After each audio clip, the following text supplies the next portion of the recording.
Samajwadi party के राष्ट्रीय अध्यक्ष अखिलेश यादव शुक्रवार को एटा के सिविल लाइन स्थित यादव नगर में दिवंगत शासकीय अधिवक्ता ओमकार सिंह यादव के आवास पहुंचे। उन्होंने दिवंगत आत्मा को श्रद्धांजलि अर्पित की और परिजनों को सांत्वना दी।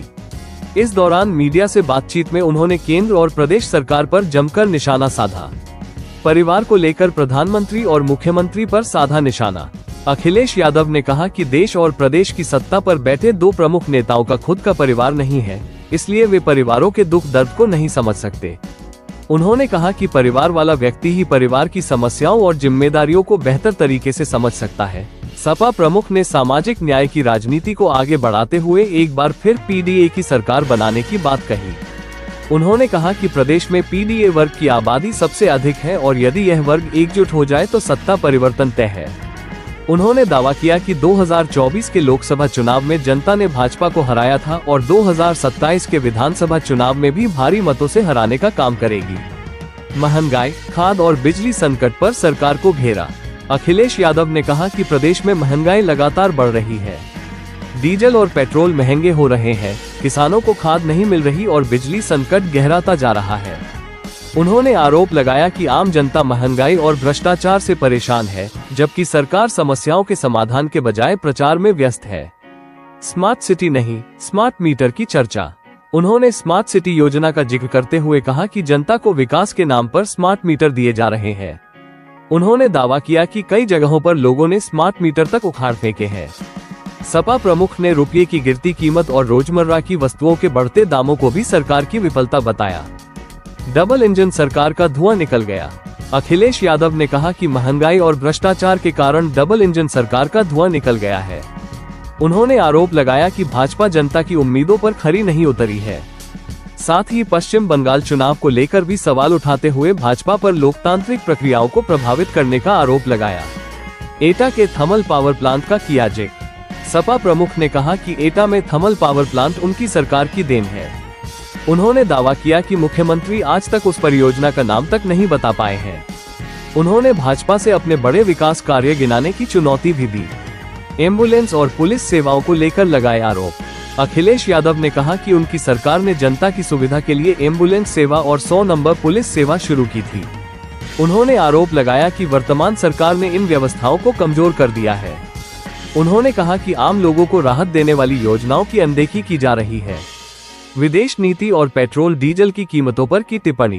प्रधानमंत्री की विदेश यात्राओं का जिक्र करते हुए अखिलेश यादव ने कहा कि भाजपा देश को विश्वगुरु बनाने की बात करती है, लेकिन आम जनता को उसका लाभ नहीं मिल रहा। उन्होंने पेट्रोल डीजल की बढ़ती कीमतों और इथेनॉल मिश्रण की नीति का भी उल्लेख किया। भाजपा पर उत्पीड़न और फर्जी एनकाउंटर के आरोप लगाए। सपा प्रमुख ने आरोप लगाया कि भाजपा सरकार ने आम जनता के साथ साथ सपा नेताओं का भी उत्पीड़न किया है। उन्होंने फर्जी एनकाउंटर कराने का आरोप लगाते हुए कहा कि सरकार के हर काम पर जनता की नजर है। उन्होंने कहा कि भाजपा ने जो गलतियां की हैं, उनका जवाब जनता चुनाव में देगी।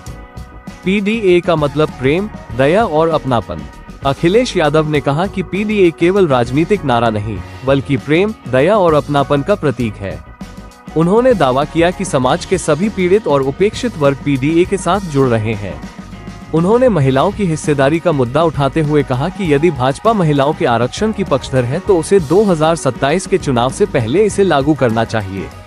गौवंश की स्थिति पर भी जताए चिंता। गौवंश के मुद्दे पर अखिलेश यादव ने कहा कि सड़कों पर घूमते और दुर्घटनाओं का शिकार हो रहे सांडों की स्थिति देखकर दुख होता है। उन्होंने कहा कि समाजवादी पार्टी हमेशा से गौसेवा की पक्षधर रही है और भाजपा को इस मुद्दे पर अपनी वास्तविक स्थिति बतानी चाहिए। ये इसलिए हमला हो रहा है क्योंकि जो दो लोग ऊपर बैठे हैं उनका कोई परिवार नहीं है। परिवार वाले ही अपना दुख दर्द परिवार वालों का दुख दर्द समझते हैं। परिवार वाले ही परिवार वालों का दुख दर्द समझते हैं। जो बैठे हैं कुर्सी पर उन्हें कोई चिंता नहीं है परिवारों की। आप इसको कितना गलत मानते हैं? लोकतंत्र के लिए कितना गलत मानते हैं? क्योंकि वैचारिक मतभेद तो होते हैं, पार्टियां होती है तो वैचारिक मतभेद होते हैं, लेकिन पर्सनल हमले नहीं होने चाहिए। हो रहा है अब देखिए, पर्सनल हमला तो कैसे मानोगे आप? 10 साल पहले गोरखपुर की तरफ ज्यादा पकड़ा जा रहा था गांजा। भाई गांजा, आप पत्रकार हैं, गूगल करिए, एक एक न्यूज निकालिए, गिनिए, किलो गिनिए। और 10 साल पहले और 10 साल बाद, 10 साल पहले गोरखपुर के पास पकड़ा जाता था गांजा, अब लखनऊ के पास गांजा पकड़ा जा रहा है। ये बात क्या है? अध्यक्ष जी, गौशालाओं में गाँव की गाय की हालत बहुत ज्यादा बदतर है, क्योंकि आपको भी सूचना मिलती केवल होगी। गाय माँ की चिंता कर रहे हो आप? गाय माँ को देखते हमें सबको रोना आ जाता है, और सांड को देखते और रोना आ जाता है। अभी जब लौट के जाओगे आप, डिवाइडर पे सांड सो रहे होंगे 2। अभी जब हम आ रहे थे तो 2 सांड सो रहे थे डिवाइडर पे। अगर आपकी सरकार आ जाएगी तो आप क्या करेंगे? अगर आपकी सरकार आ जाएगी तो क्या करेंगे? पहले सांड तो हटाओ सड़क से। वो भी तो गौवंशी है, वो भी तो गौवंशी है। उनको सेवा करेंगे। हम तो वो लोग हैं कि जो गाय की सेवा कब से कर रहे हैं, कौन से काल से। पौराणिक इतिहास उठा लो हम लोगों का, हम लोग सब गाय की सेवा करते रहेंगे। और अगर आप चाहो, बीजेपी के घर देखा हो आप, और हमारे घर देख लो, बीजेपी के घर में न गाय मिलेगी, कहीं गाय नहीं मिलेगी। क्या यदि आपकी सरकार बनती है तो क्या गाय को आप राष्ट्रीय नेता घोषित करेंगे? पहले तो हम अपने पत्रकारों का वेतन बढ़ाएंगे, अपने पत्रकारों को सुविधा देंगे। सुनिए भी, अपने पत्रकार भाइयों को सुविधा देंगे खूब सारी, जिससे पत्रकार भाई निष्पक्ष रहेंगे। जितना हमारे पत्रकार भाई निष्पक्ष रहेंगे उतना ही हमारा लोकतंत्र मजबूत होगा।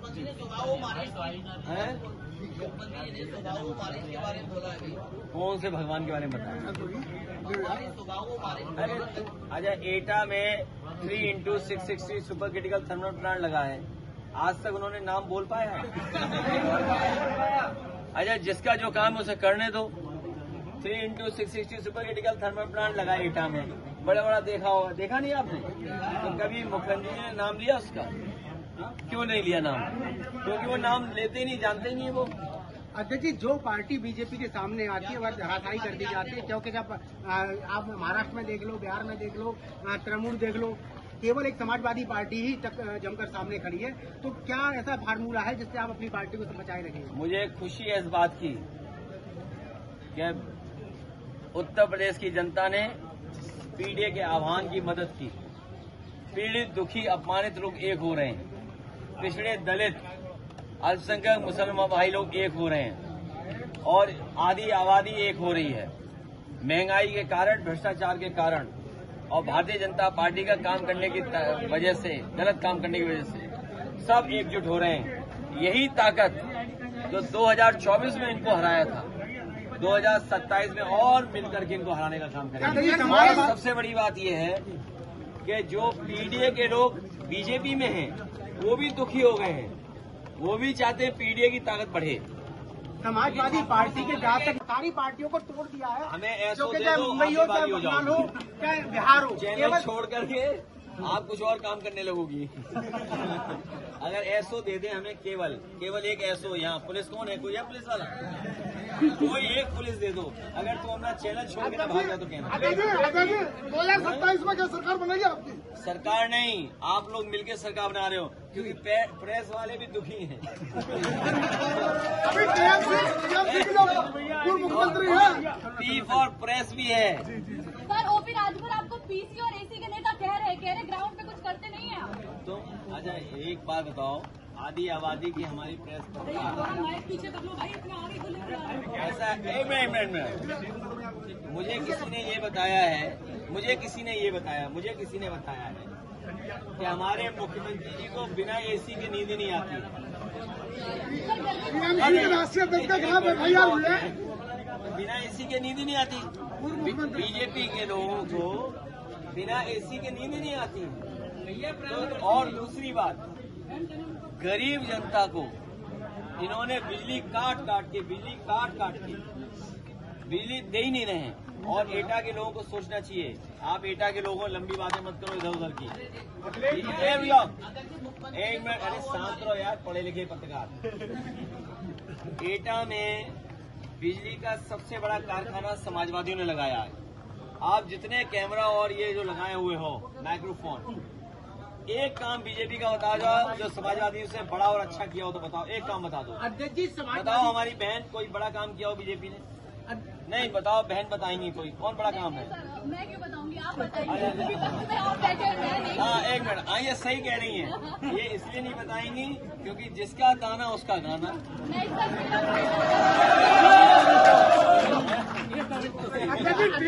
टीएमसी की जो अच्छा पूर्व मुख्यमंत्री है, रहती हो आप लोग, बिजली का इतना बड़ा कारखाना लगा है, अगर इसके मुकाबले बीजेपी ने कोई बड़ा काम किया हो तो बताओ, एक काम बताओ।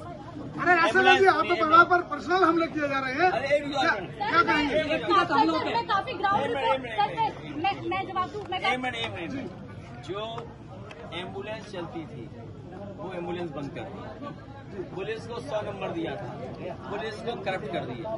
100 नंबर इसलिए दिए थे पुलिस हमारी आम जनता को सुविधा दे। अब बताइए, खाद नहीं है इनके पास। बीजेपी कहती है विश्व गुरु बनाएंगे। मैं तो ये कहता हूँ अगर प्रधानमंत्री इजराइल गए थे और ईरान में अपना हवाई जहाज उतार देते तो अपने आप विश्व गुरु बन जाते। युद्ध ही नहीं होता, अगर वॉर नहीं होता तो हमें आपको डीजल पेट्रोल महंगा नहीं लेना पड़ता, खाद का संकट नहीं आता। और आप सोचिए कभी घर जाकर के, अगर डीजल पेट्रोल में ये मिलावट न हो, पेट्रोल में इथेनॉल अगर 20% न मिले तो सोचिए पेट्रोल की कीमत क्या होगी। सर 27 के चुनाव में पीडीएम